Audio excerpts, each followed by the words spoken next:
जुल्म पर मातम मना रहा था, लोग सुनते गए, उसको पसंद कर। ये जुल्म हो किस पर रहा है?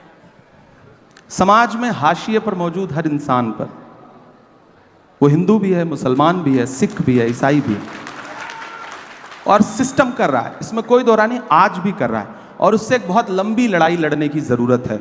और सबसे बड़ी जिम्मेदारी है कलमकारों की। कलमकार जो है वो सत्ता का अस्थाई विपक्ष है।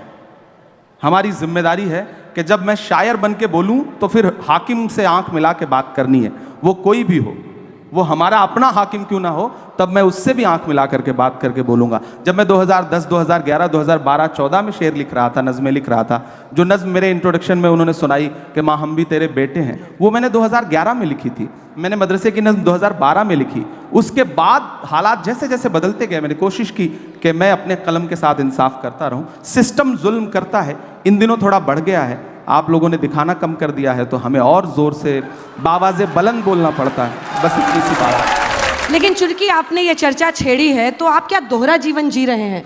क्या इमरान को, खुद एक शायर को, एक पार्टी का गुलाम बनना पड़ा ताकि उनकी आवाज़ मैग्नीफाई हो? कई शायर ऐसे हैं जो आज भी ये मानते हैं कि हमें पार्टी और सियासत से कुछ नहीं लेना देना, और उनकी कलम में क्या कम ताकत है? पहले तो आपके सवाल में जो शब्द है, आप आज तक में नौकरी कर रही हैं, तो आज तक की गुलाम थोड़े ही है। मैं एक पार्टी के साथ काम कर रहा हूं, हम किसी भी संस्थान के साथ काम करते हैं, संस्थान हमें सम्मान देता है, हम संस्थान की विचारधारा के साथ सहमत होते हैं, तब तक साथ चलते हैं। जिस दिन हमें लगेगा कि संस्थान हमारी विचारधारा से सहमत नहीं है, हमारी शर्तों को नहीं मान रहा है, उस दिन ये हो सकता है, मेरा अपना जो उसूल है कि मैं पार्टी तो नहीं बदलूंगा, राजनीति छोड़ दूंगा। हमारी अपनी एक दुनिया है। क्या राजनीति में आना जरूरी हो गया था इमरान? बिल्कुल जरूरी हो गया। बहुत सारे शायर ऐसे हैं जो मानते हैं कि अपनी कलम को आजाद रखना किसी भी एक पार्टी की विचारधारा से उनकी पूरी जिंदगी का लक्ष्य होता है। नहीं, देखिए, आप जिस दौर में जी रहे हैं, इस दौर में अगर आप ये कह रहे हैं कि आप तटस्थ हैं, तो आप सबसे बड़ी सियासत कर रहे हैं। यह कहना कि मेरा सियासत से कोई लेना देना नहीं है, यह सबसे बड़ी सियासत है। जो भी ये कह रहा है वो सबसे बड़ी सियासत कर रहा है, वो अपने आप को सबका रखना चाहता है। और मेरा अपना मानना है कि या तो इधर खड़े हो जाओ या तो उधर खड़े हो जाओ। आज का दौर ऐसा है कि आप सिर्फ जुल्म को बुरा मत कहो, जालिम को बुरा मत कहो, जो अच्छा है उसका साथ भी दो। हम सिर्फ फेसबुक पर, ट्विटर पर, इंस्टा पे पोस्ट कर देते हैं, ये मामला हुआ, ये बड़ा गलत हुआ। जिसके साथ गलत हुआ उसके साथ खड़ा कौन होगा? अगर सारे लोग एक सोशल मीडिया पे पोस्ट करके अपनी जिम्मेदारी से अलग हट जाएंगे, तो मुझे लगता है कि साथ देने वालों की कमी आ गई। पहले होता था, बड़े बड़े प्रोटेस्ट होते थे, आंदोलन होते थे, हुकूमतें झुकती थीं। अब क्या है कि हमने फेसबुक पे एक पोस्ट लिख दिया, ट्विटर पे एक ट्वीट कर दिया, हमें लगता है हमने अपनी जिम्मेदारी पूरी कर ली। नहीं, हमें सड़क पर भी उनका साथ देना है। और अगर मैं संसद में भी गया हूं, तो मैंने सबसे पहले यूनिवर्सिटी के बच्चों की फीस वृद्धि के खिलाफ संसद में जो पहली स्पीच की मैंने वो वहां पे की। मैं वहां पर हिंदू मुसलमान बन के नहीं गया, मैं वहां एक युवा बन के गया हूं, और मैं लगातार जिस पर भी जुल्म हो रहा है उसके खिलाफ बोल रहा हूं। एक पुरानी आपकी शायरी है जो लोग बहुत वायरल कर रहे हैं, उसकी 2 लाइनें आपको सुनाकर आगे बढ़ेंगे अगले सवाल पे।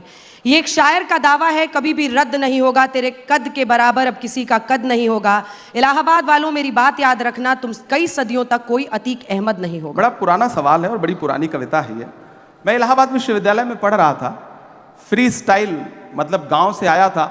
वो शाहिद का एक शेर है कि जो भी मिलता है उसी को देखने लगता हूँ मैं, क्या करूँ मजबूरियाँ हैं, गाँव से आया हूँ मैं तेरे साहिल पे आया था कि देखूं तेरा ज़र्फ, ऐ समंदर किसने तुझसे कह दिया प्यासा हूं मैं। इलाहाबाद विश्वविद्यालय में आया पढ़ने के लिए, किसी धन्ना सेठ की औलाद नहीं था, राजनीतिक परिवार नहीं था, खानदान में कोई शायर नहीं था, तो मुझे तो मंच चाहिए थे। जो भी मंच मिलता था उस पर चढ़ता था, अपनी प्रतिभा दिखाता था, पेमेंट लेता था, घर जाता था। एक वक्त आने के बाद आपको समझ में आता है कि आपकी वैचारिकी क्या है, आपकी विचारधारा क्या है, आपको किन मुद्दों पर लड़ना है। अच्छा, कवि सम्मेलन और मंचों के एक उसूल हैं, आप मंच समझती हैं, यहाँ आने पे आपने 2-4 जुमले बोले, उसके बाद लोग कनेक्ट हुए ना, वरना लोग तो संगीत के असर में थे। तो हम जब मंच पे आते थे तो लोग मुख्य अतिथि के असर में हैं, तो हमने मुख्य अतिथि के लिए 4 पंक्तियां सुनाई, उसके बाद फिर वो सुनाया जो हमें सुनाना था। अच्छा, ये वही था। तो समा बांधते थे आप? हाँ, इसको समा बांधना ही कह सकते हैं। भीड़ को अपने से जोड़ने के लिए आपको चला वो तीर जो बेहतर तेरी जबान में है, किसी की आंख में जादू तेरी जबान में है।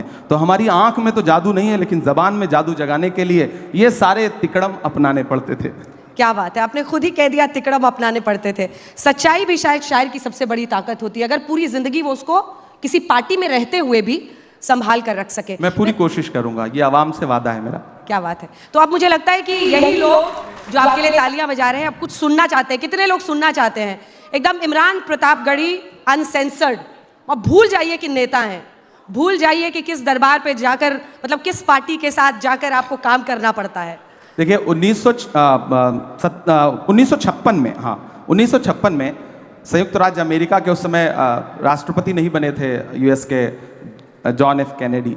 वो हार्वर्ड यूनिवर्सिटी में एक छात्रों से बातचीत कर रहे थे, तो उन्होंने एक बहुत अच्छी बात कही थी। उन्होंने कहा था कि अगर हर राजनेता को शायरी और कविता आने लगे, पोएट्री आने लगे, और हर राजनेता पोएट्री और शायरी करने लगे, तो ये दुनिया जिंदगी जीने के लिए और खूबसूरत हो सकती है। कितनों को सिखाया ये बताइए। अब असल बात ये है, राहुल जी को भी सिखा रहे नहीं सिखा रहे? सबसे पहले तो मैं देश की पार्लियामेंट में पहुंचा हूं और पिछले 2 साल की पार्लियामेंट की तमाम जो स्पीचेस हैं उठा के देखिए, आपको लगेगा कि सारे लोग शायरी सुना रहे हैं। खरगे साहब शायरी सुना रहे हैं, धनखड़ साहब शायरी सुना रहे हैं। एक दिन तो धनखड़ साहब ने, यानी चेयरमैन साहब ने राज्यसभा के, फाइनेंस मिनिस्टर से कहा कि क्या इमरान प्रतापगढ़ी की शायरी पे टैक्स लग सकता है क्या? वो आप वो वीडियो उठा करके देखिएगा। तो आप कोई भी शेर सुनाता जिसको मैंने शेर ना भी लिख के दिया हो, तो चेयरमैन साहब को ये लगता है कि मैंने ही लिख के दिया होगा। तो एक शायराना सा माहौल बना है और मुझे लगता है कि ये अच्छी बात है, एक अच्छा माहौल बन रहा है। और ऐसा माहौल मुझे लगता है कि मोदी जी भी शायरी सुनाते हैं कभी कभी। सुषमा स्वराज जी थी तो बहुत अच्छे अच्छे अशार सुनाती थी। डॉक्टर मनमोहन सिंह साहब अच्छे अशार सुनाते थे। हाँ, लालू जी थे तो बहुत शानदार माहौल रहता था सदन का। आडवाणी जी ने भी कभी कभी शायरी सुनाई है। तो मुझे लग रहा है कि आने वाले दिनों में और कुछ लोग सुनाने लगेंगे। मैं तो कोशिश करूंगा कि राहुल जी भी सुनाने। अब आडवाणी जी का क्रेडिट मत लेने लगिएगा। हम किसी की क्रेडिट नहीं ले रहे हैं, उसकी क्रेडिट हम आपको दे रहे हैं। हम उनकी क्रेडिट नहीं ले रहे। हाँ, मैं आपका हुक्म है। मैं सुन नहीं पाए बेजुबानी को, आप समझे नहीं कहानी को। सुन नहीं पाए बेजुबानी को, आप समझे नहीं कहानी को। ये जो आतिश परस्त फिरका है, आप आग और पानी की बात कर रही थी। ये जो आतिश परस्त फिरका है, बद्दुआ दे रहा है पानी को। आप समझे नहीं कहानी को और ढूंढ लेती है। मैं दुबई के एक मुशायरे में था, तो वहाँ सारे आसपास पूरी एशिया के लोग सुनने आते हैं। उसमें पड़ोसी मुल्क के भी कुछ सामने बैठे हुए थे। तो मैंने कहा भाई, सरहद के इस पार का इमरान हो या सरहद के उस पार का। मैं एक शेर पढ़ रहा हूँ, आपको सच्चा लगेगा कि ढूंढ लेती है हथकड़ी एक दिन, ढूंढ लेती है हथकड़ी एक दिन, ढूंढ लेती है हथकड़ी एक दिन। खेल समझो ना हक बयानी को, आप समझे नहीं कहानी को। और मेरी नई नस्लों आपके नाम ये शेर कि आप चुपचाप जुल्म सहते हैं, आप चुपचाप जुल्म सहते हैं, आप चुपचाप जुल्म सहते हैं। क्या हुआ आपकी जवानी को, क्या हुआ आपकी जवानी को। बद्दुआ दे रहा है पानी को।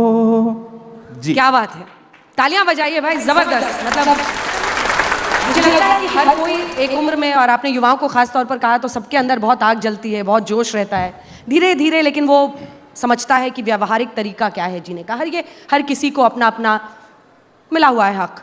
अब मेरा प्रश्न आपसे यह है कि कई बार हम देखते हैं कि सोशल मीडिया हो, कई बार आपके पीछे भी पड़ते हैं, मतलब एक अलग ब्लड हंटिंग वहाँ होती है। क्या एक ऐसी परिस्थिति बन सकती है जिसमें हर तरह की विचारधारा का सम्मान हो? मैं मानती हूँ कि कई लोग सोशल मीडिया पर सिर्फ इसलिए अब आते हैं क्योंकि उनको ब्लड हंटिंग किसी की करनी होती है। मतलब हम कहते हैं कि सड़क पे लिंचिंग ना हो, लेकिन सोशल मीडिया पर एक अलग किस्म की लिंचिंग होती है लोगों की, और सिर्फ उनकी विचारधारा की वजह से। बीच का रास्ता क्या हो सकता है एक शायर की नजर से? सबसे पहली बात तो मैं अपनी नई नस्लों से एक बात कहूंगा, सोशल मीडिया आपकी बात पहुंचाने का एक जरिया भर है, बहस का प्लेटफॉर्म नहीं है। वहां बहस मत करिए। आपको ट्वीट करना है, आपको फेसबुक पे कुछ लिखना है, इंस्टा पे कुछ लिखना है, लिख दीजिए, डाल दीजिए, अपनी बात पहुंचा दीजिए, उस पर रिप्लाई करने मत जाइए। कमेंट पढ़ने की जबरदस्ती कोशिश मत करिए, और पढ़िए भी तो किसी को रिप्लाई मत करिए। आप रिप्लाई करेंगे और आप सोचेंगे कि सामने वाला आपसे सहमत हो जाए, तो वो तो ऑलरेडी उसका तो काम है ना, वो एक पूरी पेड टीम बैठी है। तो ऐसे में उससे बहस मत करिए, लड़िए मत, अपनी बात रख दीजिए, तो शायद बचे रहेंगे। वरना हम सबको झेलना पड़ता है, और बहुत सारे लोगों पे इसका बहुत बुरा असर पड़ता है। हम लोग तो ऐसी दुनिया से आए हैं गांव में कि अगर आपके खिलाफ आपके अच्छे अच्छे जो पोस्ट हैं उस पर जो कमेंट आते हैं, उसको अगर मतलब माँ और पिताजी पढ़ लें तो शायद आपका सोशल मीडिया छुड़वा दें कि बंद करो ये सब, ये क्या तमाशा है। लेकिन आपको जीना भी है, मीडिया तो आपको दिखाएगा नहीं, तो सोशल मीडिया का सहारा भी लेना है। तो ऐसे में हमारे पास माध्यम क्या है? हमें लोगों के पास जाने के लिए एक तो मंच है, दूसरा वो वाला प्रपंच है, तो उससे निपटना ही है। तो आप कैसे पार पा सकते हैं? वो जिसका जिक्र फसाने में था ही नहीं, वो बात इन साहब को बड़ा नागवार गुजरी है। अब बैठे भी हमारे मंच पे है, बताइए, यही सुंदरता है। ये नया भारत है, ये घर में घुस के मारता है।